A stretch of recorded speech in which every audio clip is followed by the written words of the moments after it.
ETV YouTube ఛానల్స్లో మీ వ్యాపార ప్రకటనల కోసం ఈ నంబర్కి కాల్ చేయండి.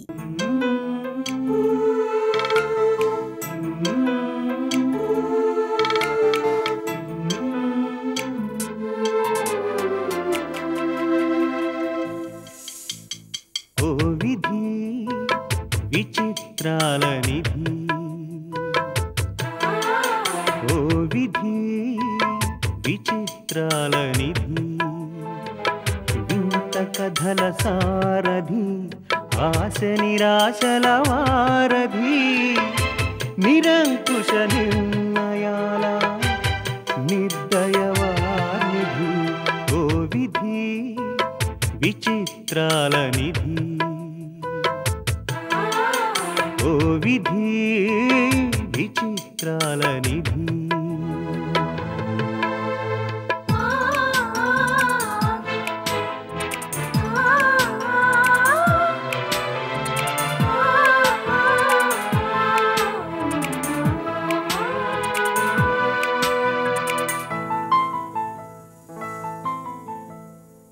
అన్నీ ఉన్నాయనిపిస్తూనే అందకుండా చూస్తావు, సంపదలెన్నో ఇచ్చి సంతోషం మాత్రం దాచేస్తావు, కోరికలని ఉరి తీయాలని నీకెంతో ఉబలాటం, ప్రాణాలతో చెలగాటం నీకు చేతివాటం, ఓ విధి విచిత్రాల నిధి,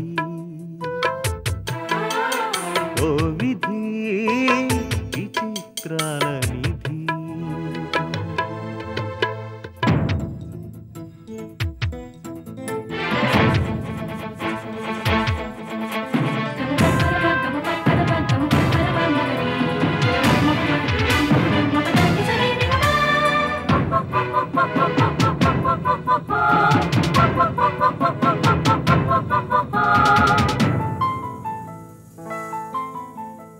ఊహలు తలకిందులు చేసి ఉనికిని చాటుకుంటావు, ఊహించని మలుపులతో ఉసురు పోసుకుంటావు, మనసు మమతలపై నీకు అనాదిగా కక్ష,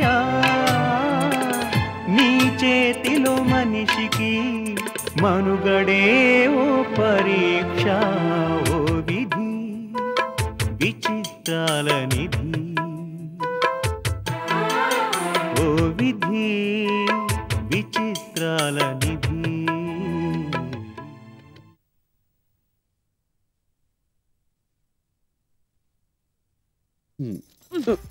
డాక్టర్ గారు చెప్పిన టైంకి మందులు మీరు కరెక్ట్ గా వేసుకుంటారన్న నమ్మకంతో నా గదిలోకి నేను వెళ్ళిపోయాను. సరే, రాత్రి మందులు వేసుకోలేదు, ఇప్పుడు బట్రా పొట్లాలకు పొట్లాలు చప్పరించి పారేస్తాను. పొద్దుటికి పొద్దున 6ంటికి కూడా మిమ్మల్ని లేపలేకపోయాను. రాత్రి పడుకోవడం కొంచెం ఆలస్యమైంది, కొంచెం నువ్వు సింపతి చూపించవచ్చు కదా.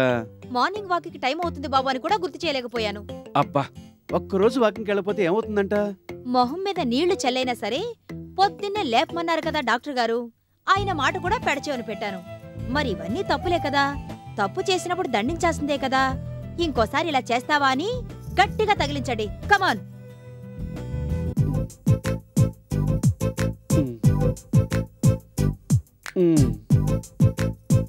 లక్ష్మి చాలా మంచిది, కొట్టదు అనేగా మీ ధైర్యం. నీ మొహం చూస్తుంటే ఆ ధైర్యం కూడా జారిపోయింది. ఇలా అయితే ఎలా బాబు? అహోరాత్రులు అమ్మలాగా నువ్వు నన్ను కనిపెట్టుకునుంటే నాకిక ఆరోగ్యం గురించిన దిగులే ఉంటుంది లక్ష్మి. అదేమంటే ఇదో మాట అనేసి నా నోరు మూసేస్తారు. ఓ పక్క ఏ దిగులు లేదంటూనే దిగాలుగా కూర్చొని ఆలోచిస్తుంటే ఏమనుకోవాలి బాబు? నా ప్రాణం మొత్తం దేనికోసం కొట్టుకులాడుతుందో నీకు తెలుసుగా? తెలుసు బాబు. కంపెనీ బాగోగుల గురించి ఆలోచించొద్దు అనటం లేదు, కాకపోతే ఆరోగ్యం గురించి కూడా కొంచెం శ్రద్ధ తీసుకోమంటున్నాను. నిన్న హాస్పిటల్కి వెళ్ళినప్పుడు డాక్టర్ గారు ఏం చెప్పారు?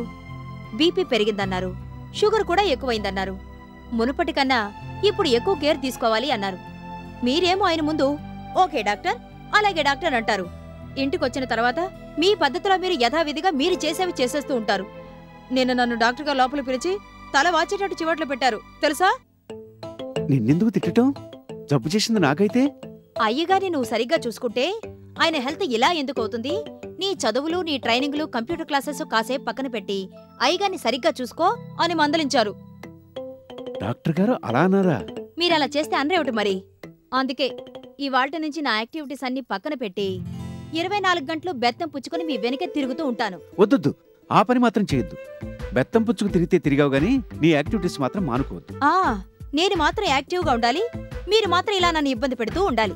ఈ రోజు నేను ఆఫీస్కి వెళ్తున్నానుగా. ఏమిటి మీరు ఇవాళ ఆఫీస్కి వెళ్తున్నారా?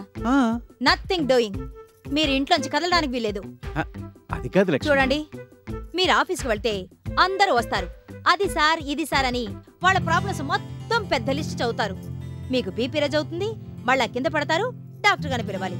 మీకు మందులు, ఇంజెక్షన్లు, నాకు తిట్లు, చివాట్లు. ప్రాసెస్ మొత్తం సేమ్. అసలు మీకు మామూలు బెత్త సరిపోదు. ఏదైనా పెద్ద కర్ర ఉందేమో చూసి పట్టుకొస్తానుండండి. Good morning sir. రావయ్య రాజు, రారా. మీరు ఈరోజు ఆఫీస్కి వస్తున్నారని తెలిసి మన స్టాఫ్ అంతా చాలా సంతోషంగా ఉన్నారు సార్. సారీ రాజు. ఏం సార్? నేను ఇవాళ ఆఫీస్కి రావడం లేదు. అదేమిటి సార్, మీరే కదా పొద్దుటే ఫోన్ చేసి మరి ఇంటికి కారు పంపించారు. ఇక్కడేవో కొన్ని విషయాలు డిస్కస్ చేసుకుని ఇటు నుంచి ఆఫీస్కి వెళ్దామన్నారు. మళ్ళీ ఇంతలోనే ఏం చెప్పమంటావు? ఆఫీస్కి రావాలని, అందరితో అన్ని సంగతులు డిస్కస్ చేయాలని నాకు ఉంది. కానీ ఇంట్లోంచి కాలు బయట పెట్టకూడదని ఆర్డర్స్ వేశారే. ఎవరు సార్?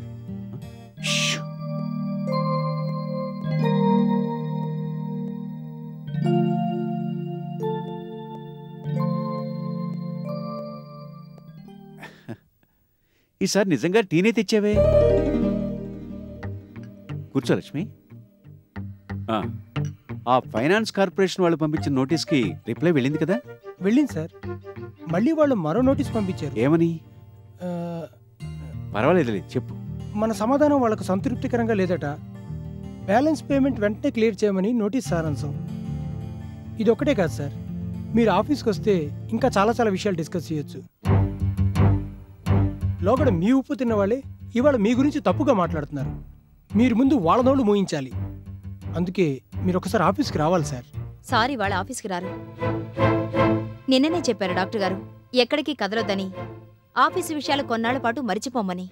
ఆరోగ్యం గురించి అంటే 66 సంగతులు మాట్లాడతారు. ఆఫీస్ విషయాలు వాళ్ళకేం తెలుస్తాయిలేండి. డాక్టర్ గారికి అన్నీ తెలుసు. చూడండి, మీరు ఆఫీస్ విషయాలు అనవసరంగా జోక్యం చేసుకుంటున్నారు. రాజు, లక్ష్మి పరాయిదేం కాదు. ఇంటి విషయాలు, ఆఫీసు విషయాలు అన్నీ తనకు పూర్తిగా తెలుసు. I'm sorry sir. నేను ఇవాళ ఆఫీస్కి రావడం లేదు. అవసరమైతే ఫోన్లో కాంటాక్ట్ చేయి. అలాగే సార్, వస్తాను సార్. Very good. ఇప్పుడు మీరు గుడ్ బాయ్ అనిపించుకున్నారు. పెద్ద ఆయన రారట. అదేంటి సార్, ఇవాళ పెద్ద ఆయన ఆఫీస్కి వచ్చేట్టు చేస్తాన్నారుగా? ఆఫీస్కి పెద్ద ఆయనకి మధ్య ఆవిడ ఒకరు తయారయ్యారుగా. ఆవిడంటే అదే పని మనిషికి ఎక్కువ పెళ్ళానికి తక్కువ అన్నట్టు తయారైంది ఆవిడ. లక్ష్మి సంగత? నేను మొదటి నుంచి మొత్తుకుంటూనే ఉన్నాను కదా సార్ ఆవిడ గారి వాలకం గురించి. నువ్వు చెప్పింది నిజమే కాసి. మొదట్లో నేను నమ్మలేదు, కానీ ఆవిడ వాలకం కళ్ళారా చూస్తుంటే ఇప్పుడు నమ్మాల్సి వస్తుంది. చూసారా, మీరు నా దారికే వచ్చారు. మొదట్లో తను ఈ ఇంటికి వచ్చినప్పుడు ఎలాగుంది, ఇప్పుడు ఎలాగుంది? ఏముందో ఏమో, పాపం పుణ్యం పైవాడికి తెలియాలి. పైనున్న వాడికి ఇవన్నీ ఎలా తెలుస్తాయి సార్? ఇంట్లో తిరిగే మనబోటి వాళ్ళకి తెలుస్తాయి. కానీ ఇప్పుడు మీకు ఒంట్లో బాగలేదు, నేను పండ్ల రసం తాగించాలి. ఇలా గ్లాస్ అందిస్తే సరిపోదు. సందు దొరికింది కదా అని ఓ అని మీద పడి వాటేసుకోవాలా? ఇలాంటి కేసులు నా సర్వీస్లో ఎన్ని చూడలేదు. పెద్ద ఆయన భార్య చనిపోయింది కదా, ఆయన వయసులో ఉన్నవాడాయే. కరెక్ట్ టైం చూసి కత్తెరేసింది. పెద్ద ఆయన కుక్కిన పేనల్లా ఇంట్లో పడి ఉన్నాడు. నిన్న ఆఫీసులో కూడా ఎవరో అంటున్నారు ఆయన ఆఫీసుకి రాకపోవడం ఒంట్లో బాలేక కాదు, ఇంట్లోంచి కదలలేక అని. అవును మరి, యువతల వ్యవహారం ఇంత జోరుగా సాగుతుంటే ఎవరైనా ఎట్టా కదులుతారు? తనడిపేదో తనడిస్తే పర్వాలేదు, అనవసరంగా ఆఫీస్ వ్యవహారాల్లో తలదూరుస్తుంది. అది నా బాధ. మీరు అనండి, ఒక ఫుల్ బాటిల్ బిగించేసి ఒక కోటింగ్ ఇస్తాను, దెబ్బకి దయ మొదలిపోతుంది. అంతదాకా పోనివ్వడం ఎందుకులే కాసి, పెద్దవాళ్ళ పర్సనల్ వ్యవహారాలు మనకు అనవసరం.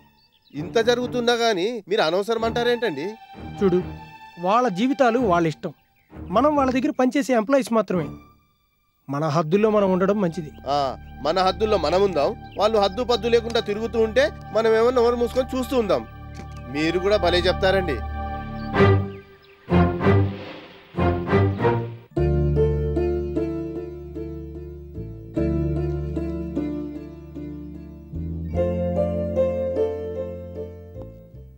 రావచ్చా మేడం? నమస్కారం. రండి కృష్ణప్రసాద్ గారు.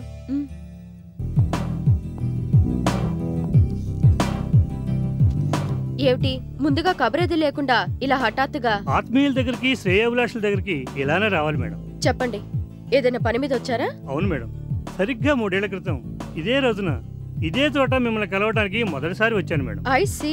నేనెవరో, ఏమిటో, ఎలాంటి వాడినో తెలుసుకోకుండా నన్ను ఆదరించారు, నా మీద నమ్మకం ఉంచారు, నా చేత సొంత కంపెనీ స్టార్ట్ చేయించారు. అయితే 3 ఏళ్ల న్యూస్ రీల్ని ఇప్పుడు వేస్తారా ఏంటి? ఒక మామూలు కృష్ణప్రసాద్ ఇవాళ ఇంతటి వాడయ్యాడంటే గతంలో ఏం జరిగిందో గుర్తు చేసుకోక తప్పదు. దేన్నైనా మర్చిపోవచ్చు, కానీ మనం ఎక్కడి నుంచి వచ్చామో ఆ పునాదిని మాత్రం మర్చిపోకూడదు. చాలా ఉన్నతంగా ఆలోచిస్తున్నారు మీరు. ఇవాళ నేనింత ఉన్నత స్థితికి రావడానికి కారకులు మీరే మేడం. ఇప్పుడు చేసిన మేలు ఇంకాసేపట్లో మర్చిపోయేవాళ్ళున్న ఈ రోజుల్లో మీలాంటి వాళ్ళు చాలా అరుదుగా కనిపిస్తుంటారు కృష్ణప్రసాద్ గారు. చేసిన మేలు మర్చిపోయేవాడు దేనికి పనికిరాడు. నేను, నా కుటుంబం జీవితాంతం మీకు రుణపడి ఉంటాం మేడం. అంతంత పెద్ద మాటలొద్దు కృష్ణప్రసాద్ గారు.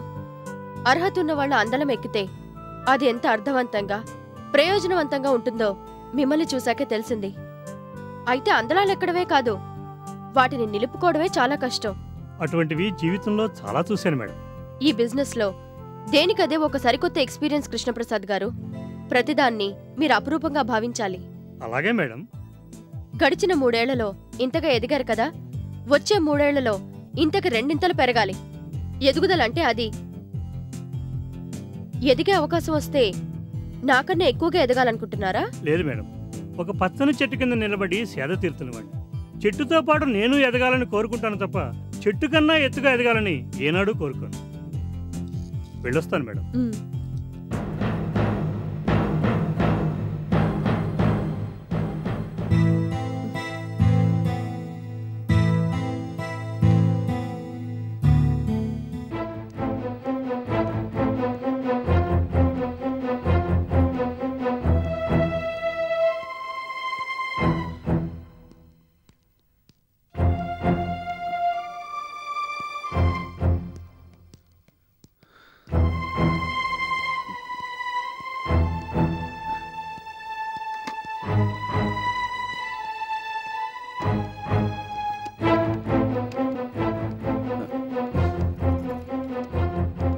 ఏమైంది బాబు? ఎవరికి ఫోను? కాసేపు నన్ను మాట్లాడించు లక్ష్మి. అది కాదు బాబు, ప్లీజ్.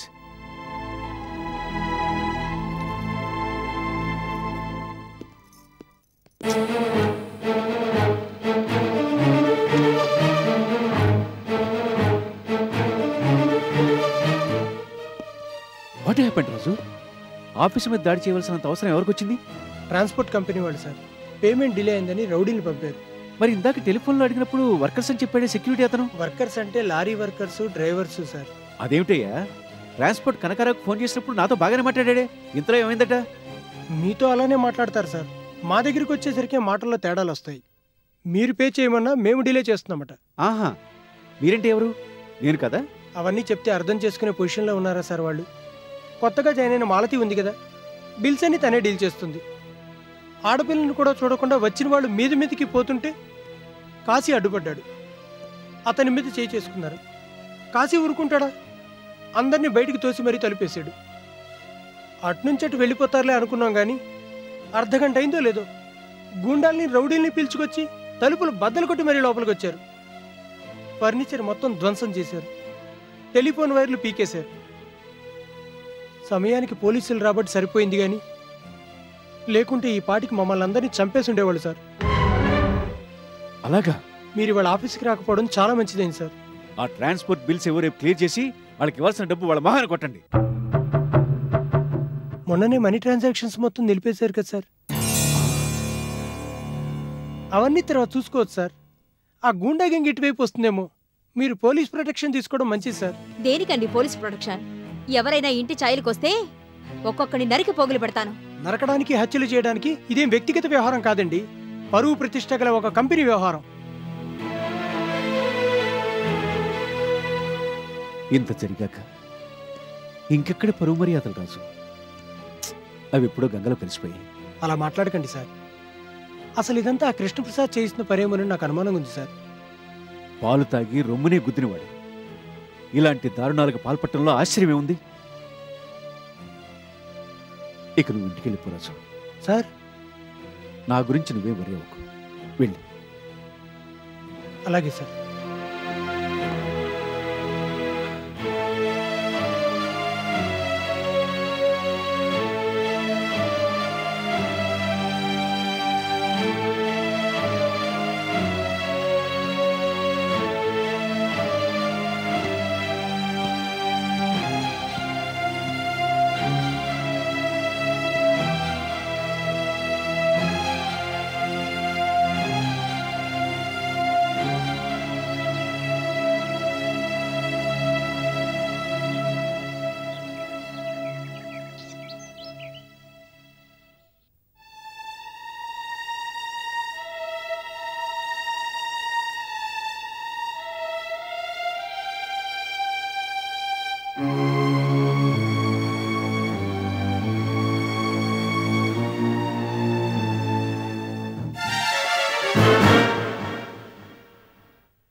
ఇవన్నీ నా ఆరోగ్యాన్ని బాగు చేయడం కోసమే కదూ. ఇప్పటికిప్పుడు నా ఆరోగ్యం పాడైపోయి చనిపోతే బాగుండనిపిస్తోంది లక్ష్మి. బాబు. అవును లక్ష్మి, నాకు చనిపోవాలనింది. అలాంటి మాటలు మీరు అనకూడదు బాబు. జరగకూడనివి జరుగుతుంటే అనకూడని మాటలే అనాల్సి వస్తుంది లక్ష్మి.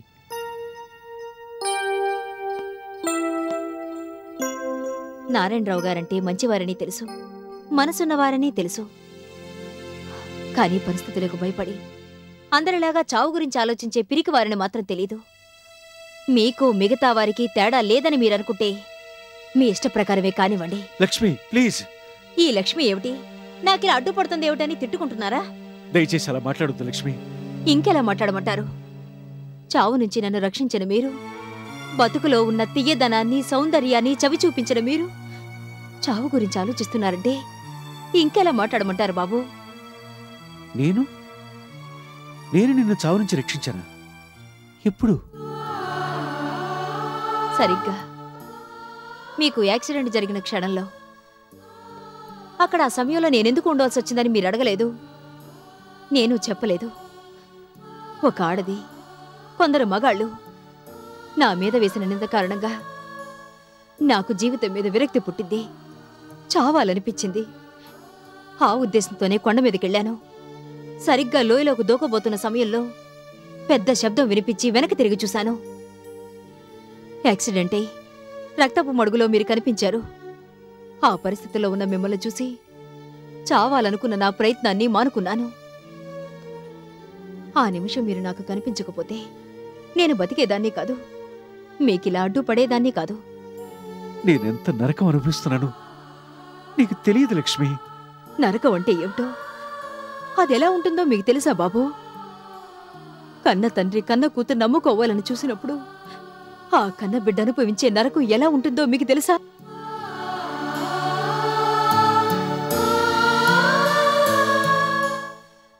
ఈటీవీ విన్ యాప్ రోజుకి కేవలం రూపాయి మాత్రమే.